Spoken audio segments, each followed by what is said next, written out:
Hola, soy Sorelia Yuri y te doy la bienvenida a un nuevo episodio de Kiyosaki Explicado. Acá te contamos con muchísimo nivel de detalle las lecciones de inversión que llevaron al éxito al gurú más reconocido a nivel mundial, es decir, Robert Kiyosaki. Primero que todo, quiero invitarte a suscribirte a nuestro newsletter gratuito El Inversor Diario. A través de este vas a tener acceso a las columnas que los expertos de los servicios de inversor global preparan a diario, incluyendo a Robert Kiyosaki. Ahora sí, veamos qué tenemos en el episodio del día de hoy.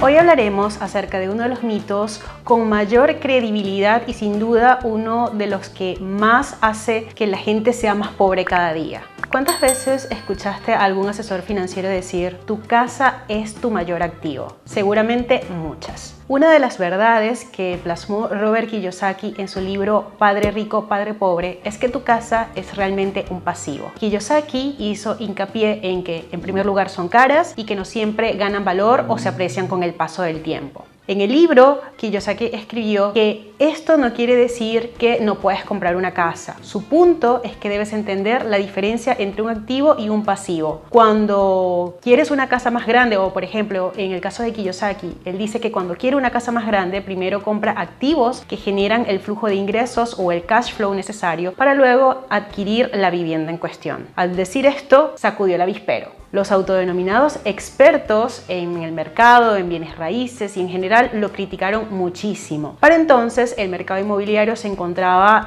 estaba disparando, estaba en un gran auge porque fue antes de la crisis hipotecaria que tuvo lugar en 2008. Todos lo llamaban contrario y que su intención con su postura era simplemente vender libros. Luego llegó 2008 y después de una de las peores crisis inmobiliarias de la historia, sobre todo en Estados Unidos, ya nadie se reía de sus palabras porque en efecto tenía razón.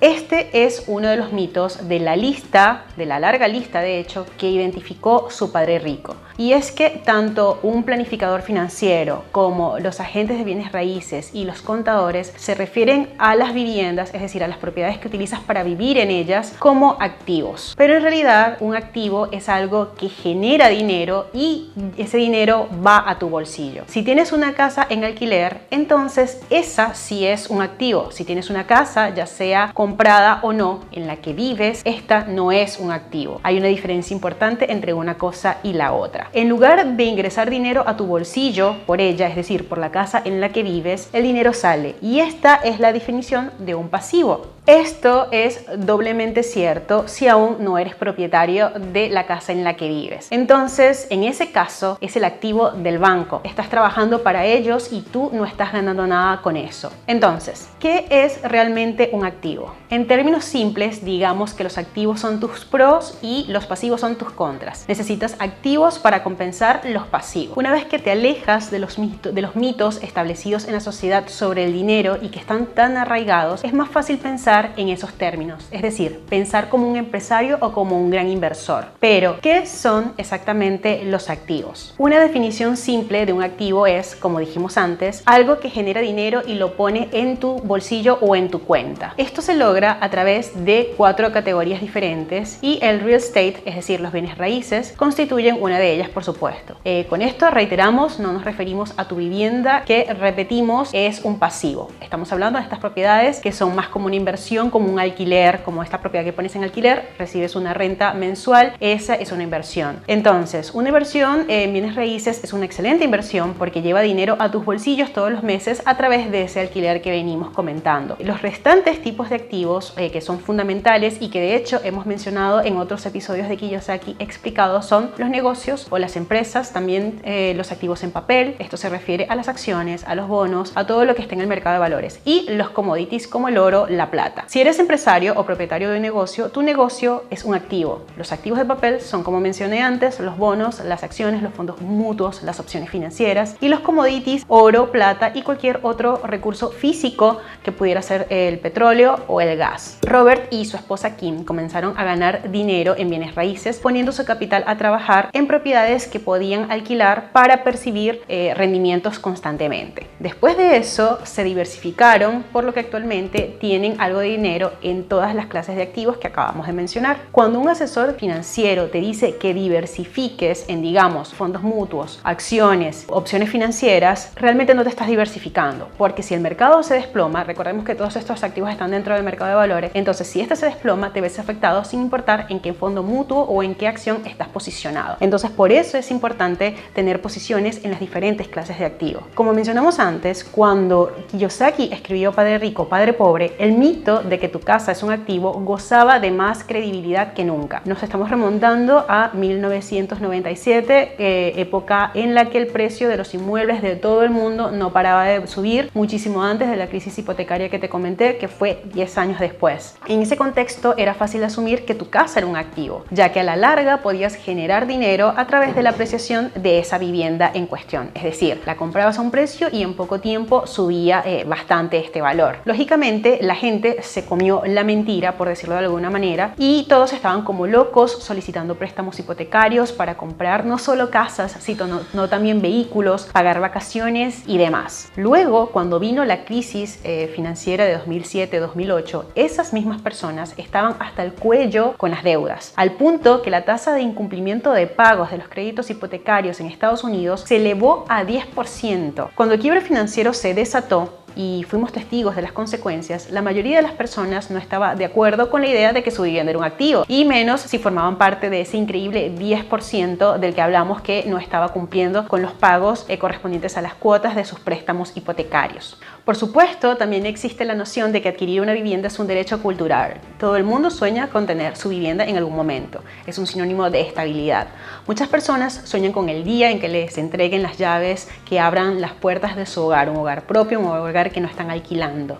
La realidad es que muchas personas desean comprar una casa porque piensan también que es una buena inversión, más allá de que les dé la estabilidad de un techo donde vivir, y en muchos casos los propietarios de estas viviendas esperan que las mismas jueguen un rol importante en su plan de retiro como fuente de dinero.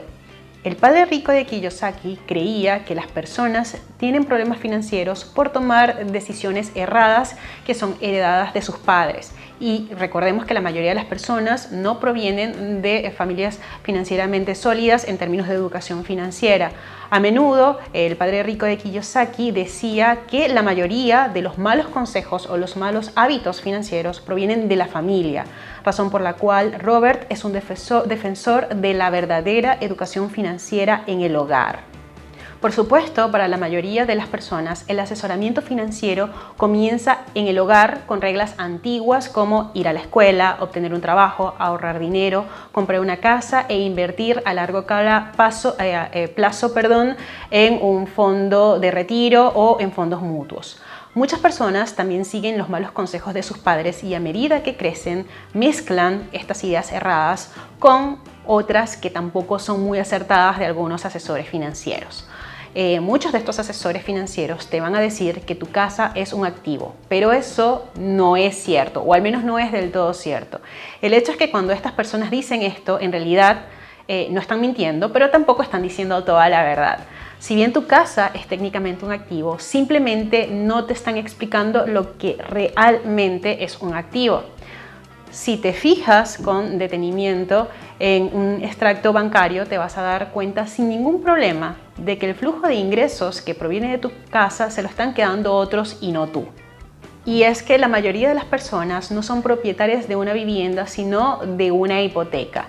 Aquellos que tienen educación financiera entienden que una hipoteca no aparece en la columna de activos de un estado financiero, se muestran como un pasivo, pero sí aparece en el balance de tu banquero como un activo, a medida que vas pagando los intereses bancarios cada mes y tu cuota correspondiente. Recuerda la definición de activo que tocamos hace un ratito, la establecida por Robert Kiyosaki. Un activo es cualquier cosa que genere dinero y ponga ese dinero en tu bolsillo. Por el contrario, un pasivo es cualquier cosa que saque dinero de tu bolsillo. Solo analiza tu extracto bancario cada mes y vas a ver que tu casa no te está generando dinero, sino todo lo contrario. Esto es cierto incluso si no tienes deudas por la adquisición de tu vivienda, es decir, si ya tú no estás pagando una hipoteca, igual tu casa sigue siendo un pasivo. Esto sucede porque todos los meses tienes que pagar costos de mantenimiento, tienes que pagar los servicios públicos como agua, luz, gas, y paré de contar. Todas estas cosas generan que salga dinero de tu bolsillo para mantener tu hogar y por eso es un pasivo. Si no pagas tus impuestos a la propiedad o las cuotas de tu préstamo inmobiliario, adivina qué va a pasar. Podrías perder tu casa en caso de que estés en situación de pagar una hipoteca. Por ese motivo, tu casa no es un activo. Entonces, ¿quién es el dueño de tu vivienda realmente? ¿Con esto estamos diciendo que no compres una casa? No. Solo que no debes considerarla un activo, una inversión si la compraste porque querías vivir en ella y estabas dispuesto a pagar por el privilegio de hacerlo. O sea, no la cuentes en tu grupo de inversiones como un activo que te puede ayudar a sobrellevar cualquier situación de emergencia en el futuro. ¿Podría apreciarse en valor? Tal vez, pero también podrías perder dinero, es decir, tu casa podría costar menos de lo que realmente pagaste por ella. Lo que trata de explicar Kiyosaki es que no compres una casa y pienses en ella como un activo o una inversión, que es lo que te vengo diciendo. Eso es simplemente una mentira, un mito. Desafortunadamente, esa mentira continúa perpetuándose en todo el mundo y hasta que finalmente pierda credibilidad, vamos a continuar presenciando el auge y la caída en la comercialización de viviendas, es decir, de inmuebles que son para vivir en ellos. La diferencia entre el padre pobre y el padre rico de Robert Kiyosaki fue la educación financiera, y eso no se refiere a educación en el aula o de los libros. Se trata de una educación callejera, por decirlo de alguna manera, bien sólida. Una forma de ver el dinero de manera real y efectiva, no una mentira que la sociedad quiere que creas. Así que actúa con inteligencia. En lugar de invertir para obtener una ganancia de capital únicamente, puedes invertir para generar un flujo de ingresos o cash flow, como también lo hemos explicado en otras ocasiones, y tomar la apreciación del activo que te está generando ese cash flow como la frutilla sobre el postre. Eso es todo por el día de hoy. Nos encantaría saber si esta información te fue útil y si ya conocías que esto era un mito, el hecho de que tu casa no es un activo.